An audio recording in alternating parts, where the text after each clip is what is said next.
So thanks so much for joining me. I'm so excited to have you both on. We're excited to be here. Yes, absolutely. So how have things been going? What have you been up to? We've been super busy recording new music and getting our summer show put together for the Calgary Stampede and bull busting and just lots of new things coming our way.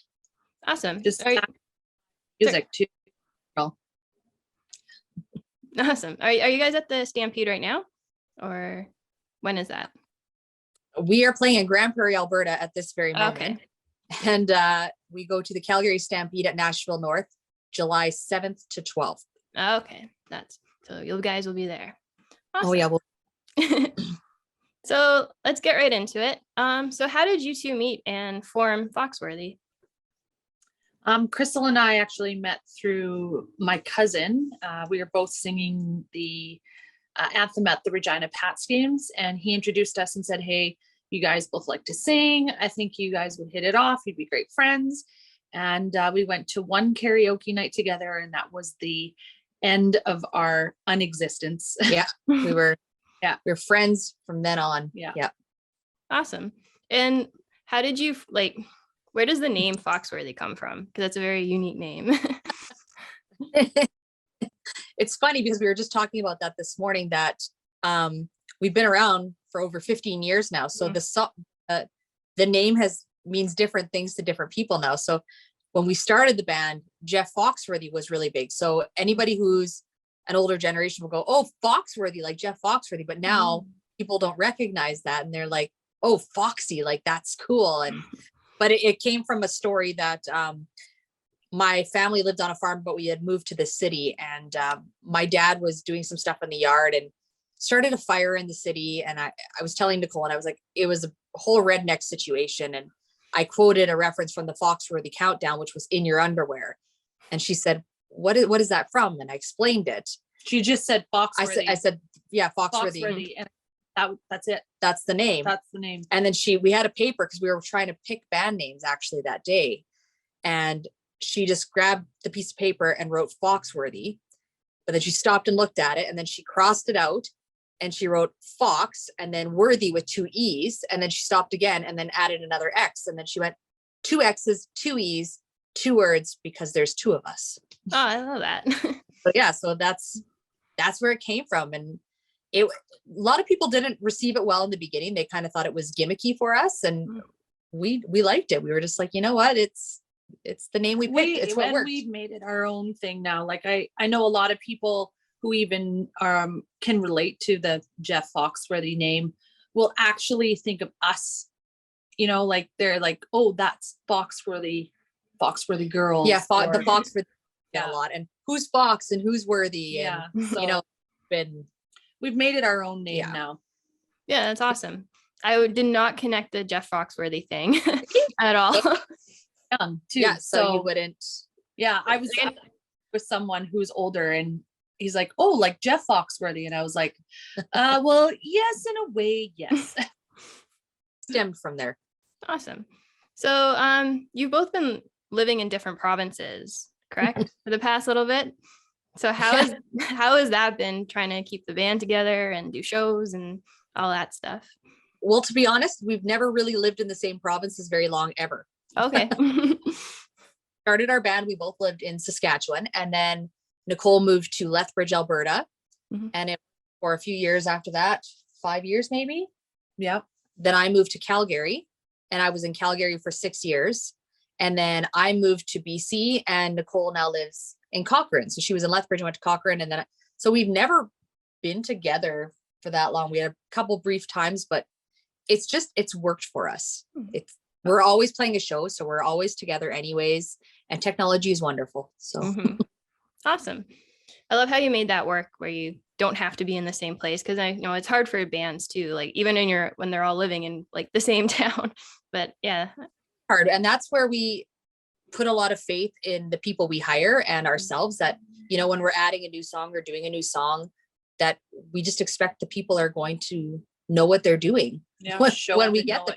There was, for instance, songs we added to the set list last night. I didn't even get in for our sound check in time, and I had to do a song first time ever, just rated the show last night. So it's just faith of everyone knows, Nicole knows her parts, I know my parts, and you just go. Yeah. let go of the reins. Yeah. Cross your fingers for the best. Yeah. Because you guys are professionals. You know what you're doing. I guess, well, fake it till you make it, right? Yeah, exactly. Awesome. So let's get to some of your music. So you picked 3 of your own songs and 3 songs that have inspired or influenced you in some way. And the first one you have for us is your latest single called Good Drinks, Bad Decisions. And I love this song so much. It's so good. So what's the story behind this song? Well, we got together with our friend Drew. Actually, Nicole is a flight attendant, so she had a layover in Vancouver where I live, and we got to day drinking some sangria that day, and called up our buddy Drew Gregory, and we were going to write a song. And he said, I don't want to write something like really with a lot of thought process. He said, I want something that I can picture you guys singing in like Nashville North, like what you do in your shows, which are high energy shows. Mm-hmm. And these are the hardest songs to write, to be honest, because songwriters tend to want to be so in depth with everything. So Nicole was like, good drinks and bad decisions. And then that's just how it kind of came together. Just, there's a couple lines that have since been cut from the the song. I was under sangria. Yeah. Please. Yeah. But that's how it came. It was, and we laughed about it because we performed the song at some songwriter circles after to get a feel on it. And we told everybody this is our garbage song. It's not meant to be like, it's not meant to be anything. And of course it's the one that everybody loves, right? Because it's sing mindless. Along to it. Yeah. And it's just easy. You don't have to think about it when you're singing to it. You listen for the beat, or you listen for, the one lyric line that catches you, and then you just go from there, and it seems to work with people. And sometimes it's nice to just have an easy song where you can just listen to it and not have to think about it. So yeah, not wonder what's behind the story. Yeah. What's the idea? There was no idea. It was just to have fun. Yeah. Yeah, there's nothing wrong with that. We all need fun songs. And I love like the production on it. So that honky tonk kind of vibe to it. It totally fits with everything. Yeah. We went for the 90s. Yeah. Yes. Awesome. Well, let's get to that song. So here is Good Drinks, Bad Decisions. So kind of going back to your songwriting process. So how do you to write songs, or what inspired you to get into songwriting in the first place? For me, it was mostly to be taken seriously, because when we started as a band, we were just a cover band, but we always had the dreams of having our own music.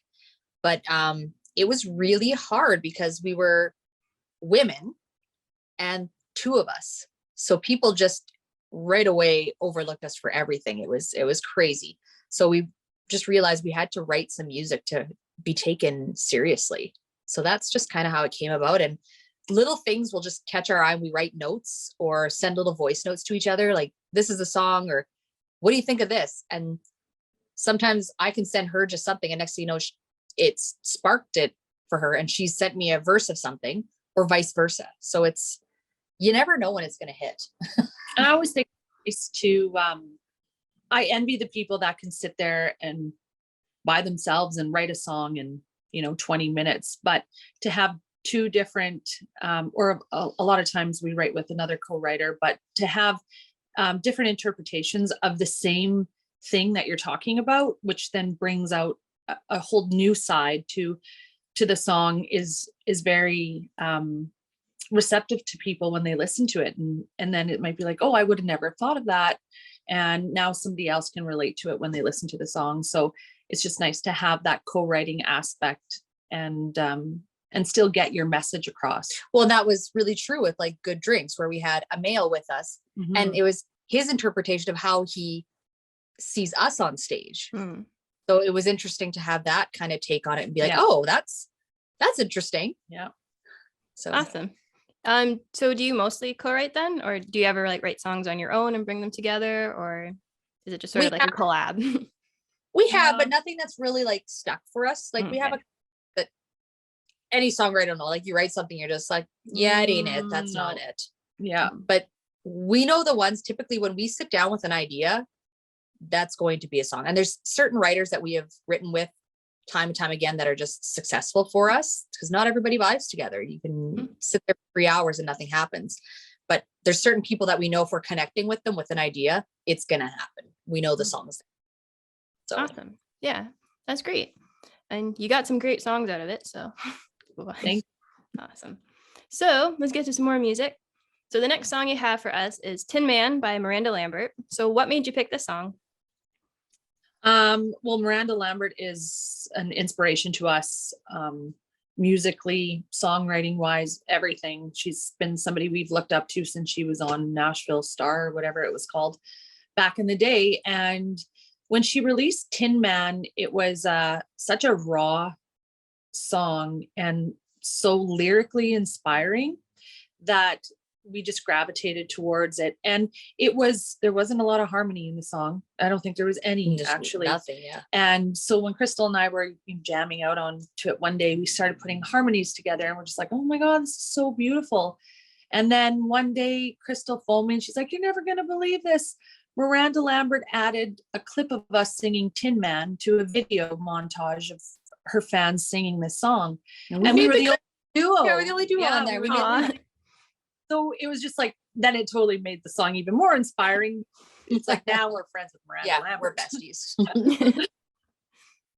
Awesome. That's so cool. That's awesome that she picked that. Yeah, really cool. Well, let's get to that song. So here is Tin Man by Miranda Lambert. I also wanted to ask you, like, sort of growing up, was music part of sort of like your childhood growing up? Like, because you both are kind of coming from separate places and then coming together. So like individually, like how did music come about for each of you? My parents grew up with the rock and roll 70s rock. And then they started to like country when the Nitty Gritty Dirt Band kind of started becoming a country band. And they had parties all the time. So music was playing in our house all the time. And my dad had the sweetest record collection. And my grandma, she was a piano player and a singer. So there's always music in the house.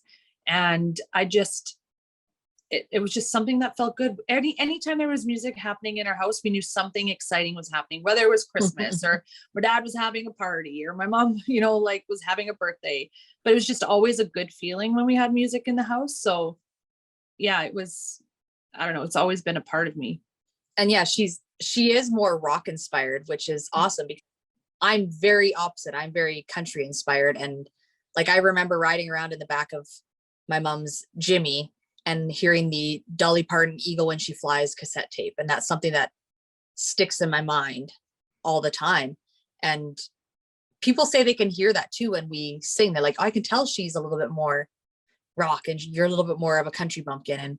But over the years, it's blended on both of us. It's crazy. But if you listen to stuff from when we first started singing, you could distinctly tell who was Nicole and who was Crystal. But now people are like, what was that you or was that Nicole? Yeah, well, our like Good Drinks, Bad Decisions, my mother-in-law actually said, oh, so you're singing the first verse. And I'm like, no, that's Crystal. She's like, oh, yeah.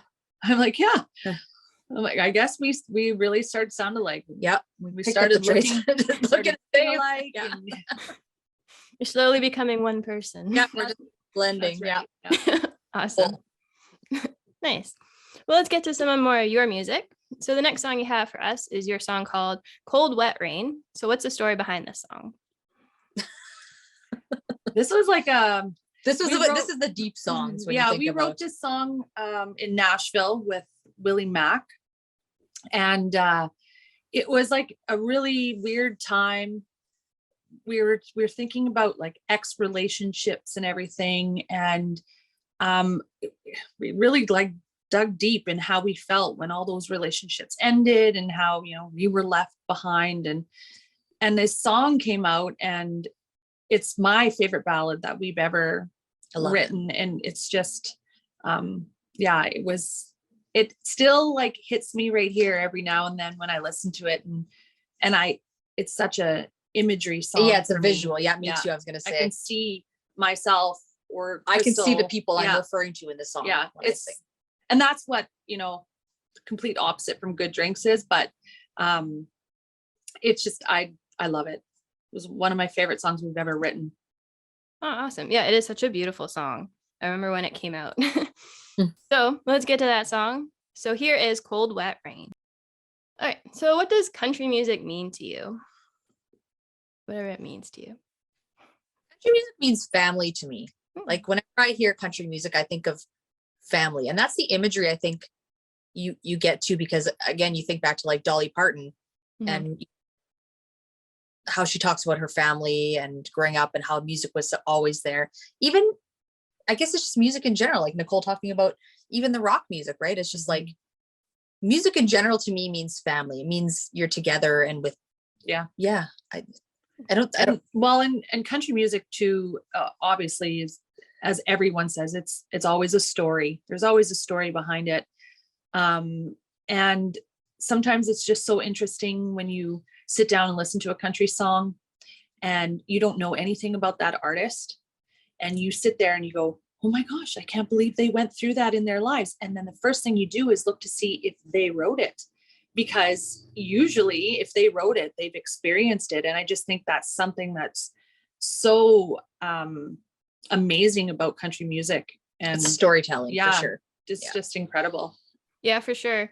On TikTok, I've been doing a lot of like story behind like popular country songs, and like for me, just doing the research on them, I've learned so much, and just like, Yeah. sorry?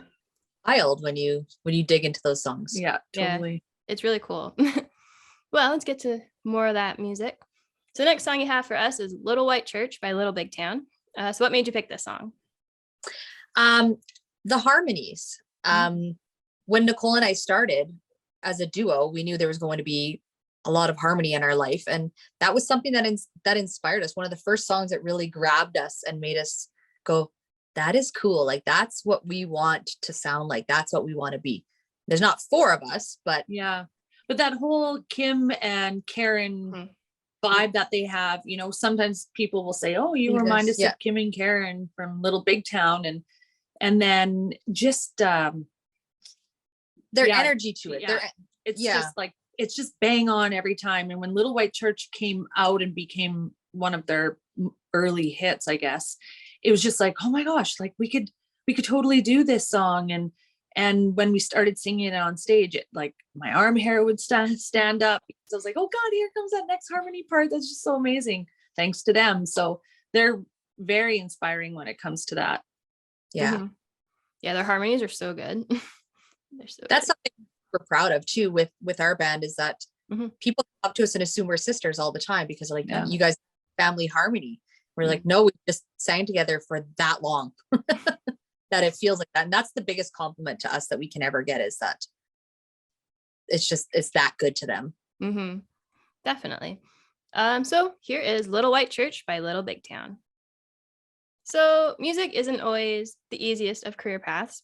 So what motivates you to keep working towards your dreams and working in music? Stubbornness. Okay, yes. You know, we've had peaks and pits being musicians. We've done this for, like I said, over 15 years. And there was a time when live music was really, really thriving, and we were able to do that every weekend, and we traveled around just like the big boys did, you know, like, and it was very odd that women were doing it. And I told the story just the other day, and people can't believe it, that when we first started, I did all of our bookings, and I would contact bars and I would say, oh, Chris and Nick would like to come and play at your venue. And I'd give them like some set list stuff and some reviews, and they'd hire us, and I would sign a contract, and then I would send the picture and they, oh, you're women. I was like, yeah, Crystal and Nicole, Chris and Nick. So it's interesting that how far it's come. So, you know, we were playing every weekend, and we do have jobs on the side too, but I mean, nothing's really hit the big chord for us. We're independent artists, but you know, we put Good Drinks, Bad Decisions out here, and the song is just taken off, and we just put it out there with, you know, carelessly, almost just going, here you go, here's the song. And then, you know, now it's starting to ramp things up again, and people are remembering we're around. Well, I think like for both of us, but I can only speak for myself, but usually I speak for her as well. Um, it's just the absolute joy of doing music and being a part of the music family, especially in Alberta and Canada. It's a very small family, but it's big and loving and everything like that. So when the pandemic was around and there was none of it, you really, really missed that. And you realized what it was about music that you gravitated towards. And is it becoming a big famous artist? Yeah, maybe for some people. Is it, getting on stage and watching somebody tap their toes underneath a table? Yeah, probably that too. It's a range of everything, but as long as you fulfill yourself from what you're putting out there, that's the most important part. And I think that's what we look for. Awesome. Yeah. I love that. Yeah, that's such a great way to look at it, because you really do need that passion and like the love of it. Otherwise, you like, what's the point? Like any other job then just becomes something you have to show up to. And and you can't just show up to that as a musician. People will know. People know when you're mailing it in. Yeah. Awesome. So I was going to ask you also, what's sort of like the music scene like out west there? Like Alberta or? Yeah, where you guys live, Alberta, BC, because you guys are kind of all over the place, but. Well, we haven't done anything in BC yet. Okay. But Alberta is good. It's picking back up again. From the time I think people really undervalued live music until the pandemic hit and realized what there wasn't anymore. And now it seems like we're coming back fast and furious, and more venues are adding in live music, and people are showing up to it and really taking it in. And that's myself included, like the things that you took for granted. And, as musicians, there's always shows that we're kind of like, oh, we don't really want to play it, like we have our days too. But I remember getting up on stage last year. Was it last year, the Canada Day? Yeah. It was our first show after the pandemic, and it was in Medicine Hat, Alberta. And it was actually, oddly enough, the last show we played was in Medicine Hat before the pandemic hit. And so it was a full circle moment. And we came out there, I'm getting emotional thinking about it, and people cheered for us, and we were crying on stage because it was such a moment to be able to come back. And I said to Nicole, I was like, I'll never take a show for granted again. I'll show up I'm going to be here now. Just let us do this. So it's. Oh, nice. Yeah, I think too, because I feel like you guys are very much on stage. Like, I feel like you guys really thrive on stage. Not that you're not recording, but you have that like personality really comes out on stage from what I've seen. So it's nice that, live music is coming back and there is those opportunities. I was also going to ask you sort of, because you've played the Calgary Stampede quite a few times, right? You guys are regulars there. So if someone was going to the Calgary Stampede, like what would you recommend, for the people to do? Because I've never been. I'm Canadian, but I've never been. You've never been? No, I've never been. I don't think I've ever been to Calgary. But First of all, hat, and you have to have boots. Yeah. So don't come without those things. Probably some fringe too. Yeah, some fringe. Yeah, definitely. And you need to be well rested before you get there, and plan for some rest after it's done. Okay. You'll turn into a rodeo lover if you aren't ready once you get there. Like we get there and we watch the rodeo and we're like, oh, I should have married a cowboy. Yeah. I'm going to go home and my husband's going to be a cowboy for the next 2 weeks till I'm over it.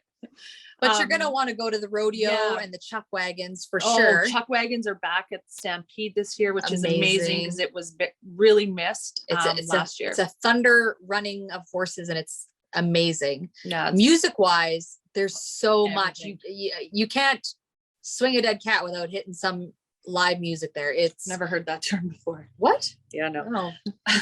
Okay. Well, there's the Coke stage, which has a variety of music, not just country. You have the Big Four building that's got stuff. Nashville North is music all day. And then we have a headliner every night. So we're the closing act. This is the first time we've ever been the closing act at night. So we're a little nervous. We've got to bring the thunder. We've got to be the Chuck Wagons of Nashville North. So that's what I'm going to refer to us as. That's good. The Chuck Wagons of Nashville. That's us. Here comes the thunder. Here comes the thunder. Next. But it's a long day and it's a long haul. So you got to pace yourself. You got to be rested. You got to have boots, but make sure they're broken in. Yeah.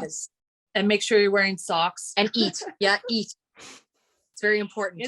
It is amazing. It is honestly the greatest outdoor show on earth for a reason. It transforms the whole entire city transforms, and it's all. Oh, and Kevin Costner is the parade marshal. John Dutton, Yellowstone. Yeah, take him to the trains. Right. Yeah, no, it'd be so good. Anyway, if you haven't been, and leading up to Stampede, you also have the bull busting, which is at Grey Eagle Casino, which is 4 days before Stampede, even all those which bull is just riders. all bull riders. And then we play there as well, and there's some other live music, so it's a good warm up to Stampede. So if you're needing to ease into it, we suggest you go watch some bull riding, figure that whole thing out, and listen to some more Pick music. Your favorite, because a lot of those guys go right to the Stampede. Yeah, so it's a fantastic event to warm up to for the Stampede. Awesome. Well, thank you for all that information. That was awesome. Yeah, you can play it back and write it down. Yes. Check. Yes, and for anyone that's listening who hasn't been to the Stampede, now you know what to do and where to go. Just message us on social media. We'll help you. And the food. Oh yeah, you gotta eat. Oh. Yeah, so good. They have the craziest food there too. Oh, so I don't know what this year's weird one is. I don't know. I don't want to. Yeah, it's always something weird. Yeah, like a dog or something. Who knows? Yeah. Awesome. Well, again, thanks for that. And I would really love to get out to the Stampede at some point. It's just, getting there. So yeah, well, let's get to some more music. So the next song you have for us is your song called 3 Dozen Red Roses Ago. So what's the story behind this song? Oh, this is we didn't write this one. We just picked this song. It was given to us. Who wrote this song? Buddy Owens.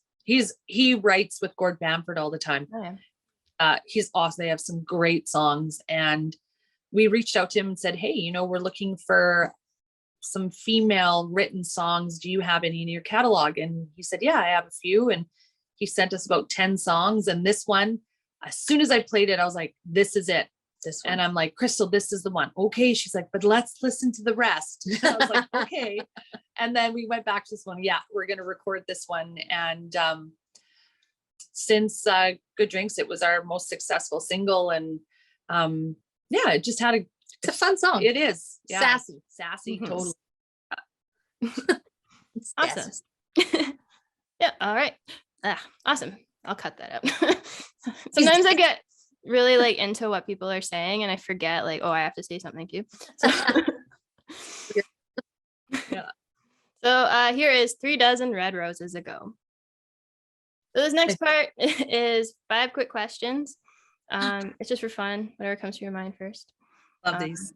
So the first question is, what is your favorite snack food? Oh, mine is Ripple chips with hell of a good dip. Oh, yes. Oh, yeah, that's my go-to. And if my kids eat my chips, they better leave the house for at least a half an hour over it.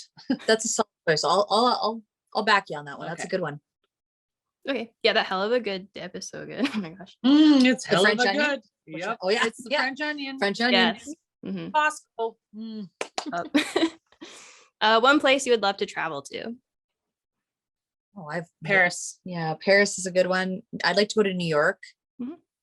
Yeah. Favorite holiday? Christmas. I was like holiday as in vacation holiday, but yes, Christmas for sure. Cats or dogs? Dogs. Both. And favorite TV show? Oh.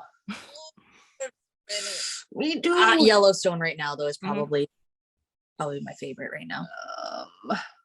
My favorite TV show.